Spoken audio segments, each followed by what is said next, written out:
Avec Edith Éprouvette, les sciences sont chouettes. Pour ne rien manquer, abonne-toi à notre chaîne dès maintenant en activant la cloche.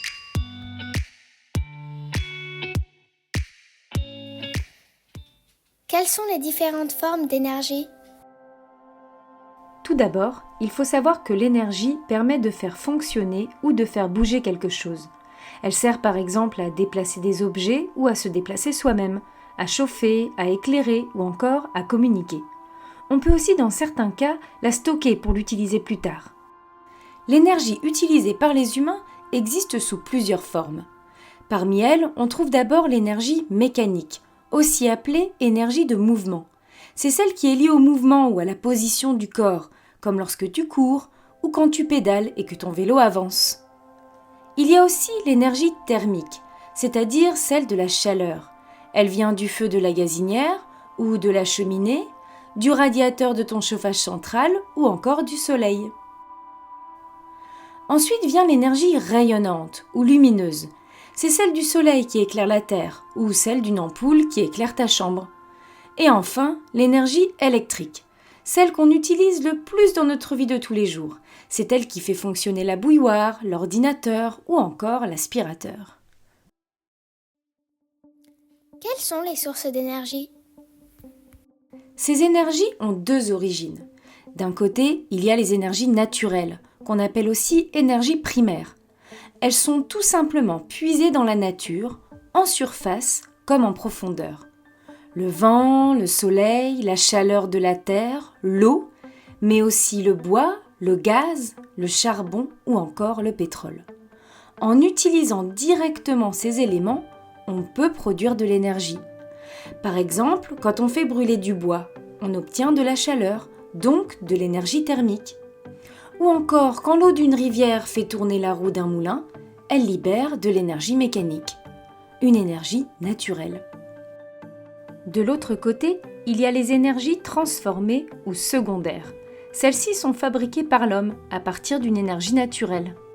C'est le cas par exemple du carburant fabriqué à partir du pétrole ou de l'électricité produite dans les centrales hydroélectriques. Et cette énergie transformée, on la retrouve ensuite sous forme de lumière, de chaleur ou de mouvement dans notre vie quotidienne. Et la transformation d'énergie, qu'est-ce que c'est ? La transformation d'énergie, qu'on appelle aussi conversion d'énergie, c'est tout simplement le passage d'une forme d'énergie à une autre. Pour mieux comprendre, regarde cette éolienne. Ses pales sont poussées par le vent, ce qui fait tourner une turbine. Cette turbine produit alors de l'électricité. L'énergie mécanique du vent se transforme ici en énergie électrique qui peut ensuite être transmise dans le réseau et acheminée dans nos maisons. Et cette lampe de chevet, quand tu appuies sur l'interrupteur, elle s'allume. L'électricité qu'elle reçoit est déjà une énergie transformée. Elle a été produite à partir d'une ressource naturelle, comme l'eau d'un moulin, le vent, le soleil, le gaz ou le charbon, mais elle peut encore être convertie dans l'ampoule. Dans l'ampoule, une partie devient lumière. C'est l'énergie rayonnante que tu vois. Et une petite partie devient chaleur, donc un peu d'énergie thermique. Prenons maintenant une voiture électrique. Elle avance grâce à une batterie chargée d'électricité.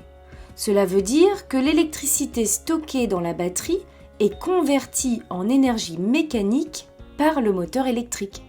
Concrètement, cela fait tourner un axe dans le moteur, relié aux roues, qui se mettent alors en mouvement. Et c'est ce mouvement des roues qui fait avancer la voiture. Savais-tu que certaines sources d'énergie peuvent être stockées avant d'être transformées et utilisées par l'homme ? C'est le cas dans une centrale hydroélectrique. L'eau est retenue derrière un barrage et contient de l'énergie qu'on pourra utiliser plus tard. On dit qu'elle est stockée. Quand on ouvre les vannes, l'eau descend dans de gros tuyaux. L'énergie stockée derrière le barrage se transforme en énergie mécanique qui fait tourner une turbine.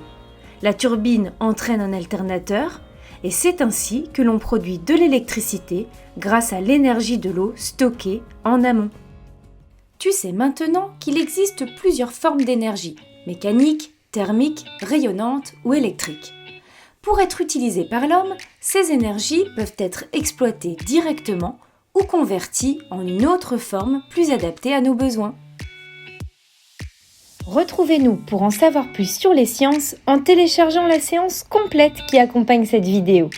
Vous trouverez la fiche de préparation, un quiz, des fiches d'exercice pour vos élèves, la trace écrite et une évaluation. Utilisez les liens dans la description ou directement sur le site passeeducation.fr. À bientôt pour de nouvelles découvertes scientifiques.